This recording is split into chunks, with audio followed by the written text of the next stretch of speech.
Hey, what's up everybody? It's your boy Proftrof and we're back again. Oh fuck, I just forgot to change the shit. One second. Yes. Anyway, we're back again with another video. This is that 1904 year 1904 Olympics was messed up. This is why y'all wanted me to check it out. Supposedly the Olympics during that year were interesting to say the least, so we shall be checking it out. This is a video by Thoughty2. Hey, Thoughty2 here. In 1904, the Thoughty2 here. Close In 1904, the World's Fair was held in St. Louis, Missouri, to celebrate the Louisiana Purchase 100 years earlier, when the United States purchased the enormous territory of Louisiana from France for a pitiful sum of $15 million. Part of the celebrations was Yo, what's up with the USA buying land everywhere? holding at the 1904 Summer Olympics. This was the first time the still young United States had hosted the Olympics, and so it should have been the grandest sporting event of the century. After all, the fair itself was magnificent. But in actuality, the 1904 Olympics was the strangest Olympics in history and tells a story of poison, medical malfeasance and cheating so unbelievable you couldn't make it up. But before I reveal what really happened that year, do you want to know what I've always wanted to do? Become a lord of my very own. When I look at that face, I assume you wanted to be a porn actor in 1935. But I might be wrong. Become a lord of my very own medieval castle. And that's exactly what I've been having loads of fun doing recently, playing. You always leave one of your dwellers in the training room to level up whilst you send your other fighters out to battle.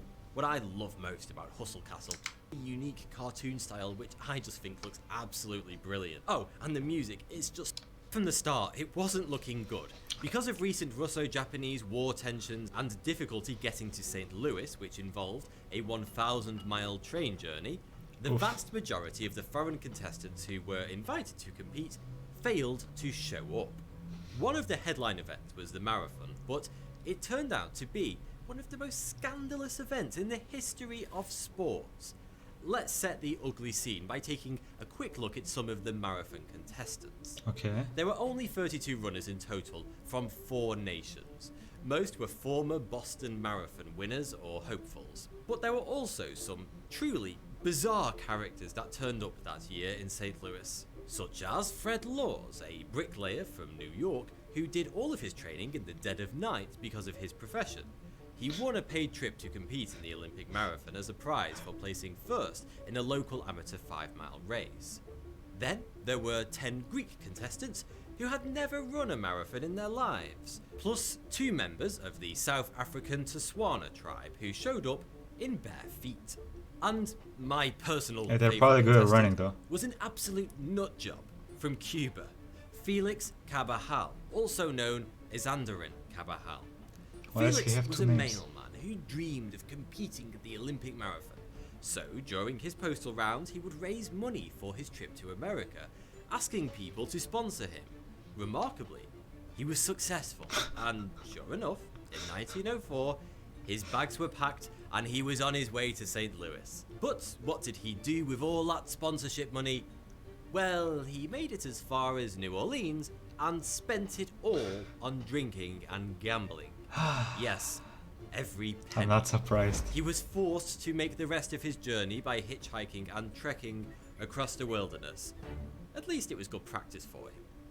This legend arrived at the starting post of the race dressed in a beret, long sleeve shirt, full length dress trousers and heavy hiking boots, completely opposite to the rest of the contestants who were sporting much lighter clothing and footwear. Felix took the smart decision to hastily cut the bottom half of his trousers off to fashion them into shorts before the race began. The course was 24.85 miles. Oof. The roads, if you can call them that, snaked up and down, punishing the steep inclines and declines across a total of 7 hills. At one point, the route passed directly through the centre of town, across a busy road where runners had to dodge speeding two-way traffic and a horde of pedestrians. Most of the ground along the route was absolutely thick with dust You might call this the extreme course. and loose, jaggy stones that cut into the runners' feet.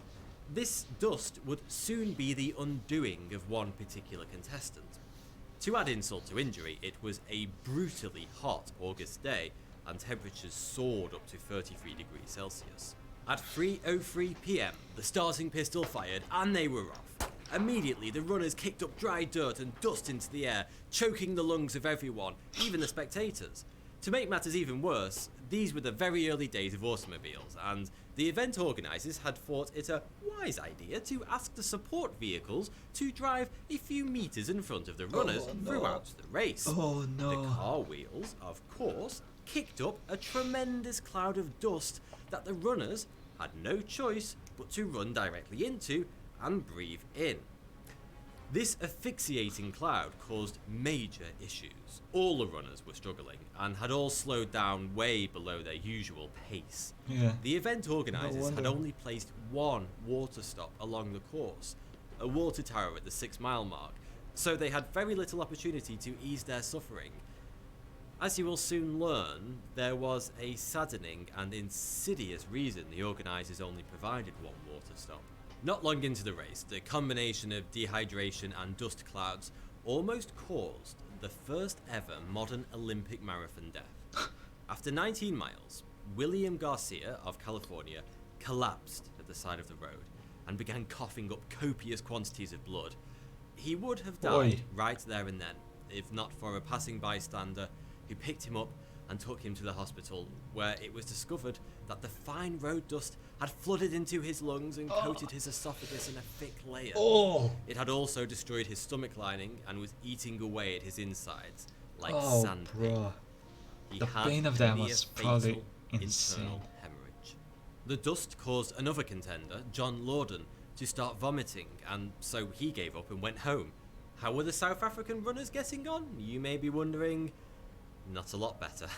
One of them, Len Tao, had been chased miles off course by a pack of wild dogs, which is not typically something you see today on televised Olympic marathons. What about my spiritual hero of this story, Felix Carvajal?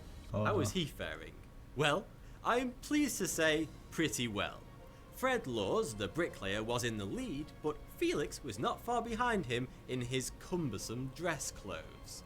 He repeatedly stopped at the side of the road to chat to spectators. When he reached the busy crosstown traffic section of the race, he flagged down a passing car. He had noticed they were munching on peaches, and Felix, rather fancying one himself, asked if he could have one, but they refused. What? So, Felix reached into the car, grabbed 2 peaches, and ran away. Of course. How are you gonna refuse a man a peach? How heartless of you. Felix was far more concerned with devouring fruit than actually winning the race. You know, that very race he had begged and fundraised just to be a part of, because a little while later, having finished his peaches, he ran off the road into a nearby orchard and ate a few apples he plucked from a tree. Little did he know, before it was too late, they were rotten inside, and gave... No. Listen, I've eaten enough apples. We grow a shit ton of apples. Like, there's apple trees everywhere in Bulgaria. You do not mistake a rotten apple for a normal apple. That does not happen. That is impossible. First off, the taste. Second, texture. Third, you can fucking look at it and tell if it's rotten or not. This dude... No. gave him I do not awful believe stomach this cramps. shit. So, he curled up on the floor and slept them off. This allowed another slept. runner, Sam Meller, to overtake him, and so he and Fred Laws were now in 2nd and 1st place, respectively. Okay. But then Meller was also attacked by a bout of stomach cramps, probably from the dust, not rotten apples. So just gave up on the race. Then at the 9-mile marker, Fred Laws, still in the lead, also succumbed to stomach cramps and exhaustion. Did he give up? Not quite. He jumped into one of the support vehicles at the side of the road and caught a lift for the next 11 miles, after which he got out of the car and ran the remaining 4.85 miles back to the finish line at the stadium, acting coy as though his automobile-based shortcut never happened. He confidently waved at the pensive crowds and ripped through the What unbroken a tape of the beast. finish line to claim first place. His time was 3 hours, 13 minutes. Laws For 25 initially miles, is acted that as good? though he hadn't cheated, but then a spectator came forward just as the president's daughter, Alice Roosevelt, was lowering a wreath and gold medal around his neck to the adoration of cheering crowds. The spectator loudly uncovered his 11-mile car journey, and Laws quickly changed his tune. He claimed he had only done it as a joke and never intended to actually claim the win. Sure. The crowd instantly began booing him and the officials revoked his win. So, who was the real winner of the 1904 Did anyone win? marathon? Well, that would be Thomas Hicks, an English-American brass worker from Massachusetts. At 10 miles in, Hicks was exhausted, severely dehydrated, and begging for water. He passed the only water stop 4 miles ago. But no matter how much he pleaded with his two handlers for a drink, they point-blankly refused. What? All they did was Cunts. sponge out his mouth with warm water. The reason? Well, the event's chief organiser, James Edward Sullivan, one of the founders of the Amateur Athletic Union, was secretly using the race as an experiment on the effects of forced dehydration. That's why he had only allowed one water stop at 6 miles and chose a chokingly hot and dry summer day for the run, along a route that What he the knew f- was perilously dusty and strewn with rocks. The evil bastard had ideas that purposeful dehydration would somehow allow athletes to perform better. Of course, we now know it to be quite the opposite, and dehydration can, all too easily, be fatal. So, Hicks was being refused He thought that less water equals more physical capabilities. He's a genius. water Do you and not had see a it? warm, damp sponge shoved into his mouth. What the fuck? But it gets even worse. How? His handlers then made him drink a homemade mix of egg whites and strychnine. Yes, What? what you're thinking is correct. Strychnine is a poison, and a deadly one of that. It only takes a small dose to kill a man. You see, at this time, the Olympics, and most professional sports events for that matter, had no anti-doping laws. It wouldn't be until 1928 until the first such rules were introduced. And it was commonly believed that in small doses, strychnine was a stimulant that enhanced athletes' performance. Strychnine works by interfering with and stopping the nerve signals that communicate with the muscles in your body. Slowly, the muscles, including the heart, shuts down. Now, it may just be me, but isn't a poison that shuts down muscles the very last thing on the planet you would want to give a runner only a few miles out from the finish line of an Olympic marathon? Sure enough, the poisonous cocktail began to ravage Hicks' body and shut it down. He had to be held up by his two handlers, which at this point in time was also not forbidden in the Olympics. They were practically dragging him along, with his limp legs drooping and his feet trailing behind him in the dust. But hearing news that Laws had just been disqualified from the race, and with the first place still up for grabs, Hicks found a second wind. His trainers thought, fantastic, what a wonderful opportunity to poison him yet again. That's right, at this point they gave him yet another deadly cocktail of strychnine and eggs. This time they allowed him a swig of brandy to wash it down, and they rinsed off his body They don't give my boy water, but they give him alcohol. I cannot believe this. What? Oh. and head with warm water, with his muscles locking up and beginning to spasm, and his complexion as pale as death. Hicks fought through the poison, dust and heat, and over the last 2 miles of the race, his pace began to quicken. Hallucinating, he thought that the finish line was yet another 20 miles away. He repeatedly begged his handlers for water and a rest, but they refused, and continued to push him along. By the time they reached the stadium, his handlers practically carried him across the finish line. Nevertheless, he was declared the winner. What Not was that his Hicks time? knew about it, he had collapsed on the floor, inches from death. But mercifully, he was saved by 4 doctors, That's and good. an hour later, he had regained his composure and consciousness. Hicks won with a time of 3 hours and 28 minutes, which is the slowest Olympic marathon time in history. In fact, the second slowest was a whole half hour faster, Ooh.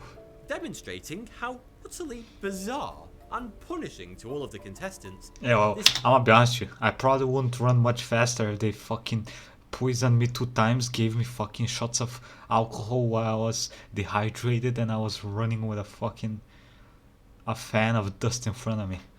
Jesus 1904 Christ. event truly That was some survival Our shit. good old Cuban friend, Felix Carvajal, Slept had it now off. woken up, and despite pissing about, pinching peaches for motorists, and taking a nap, he still managed to come in 4th place.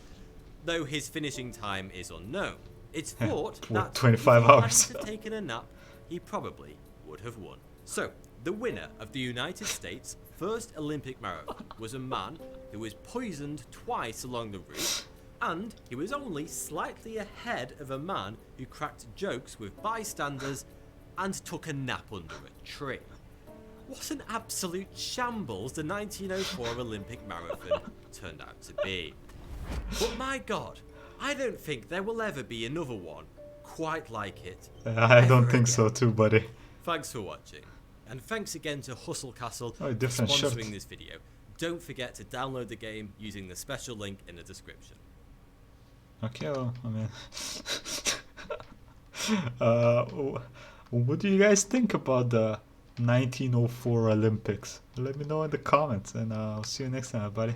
Like, comment, subscribe, and have a nice fucking day.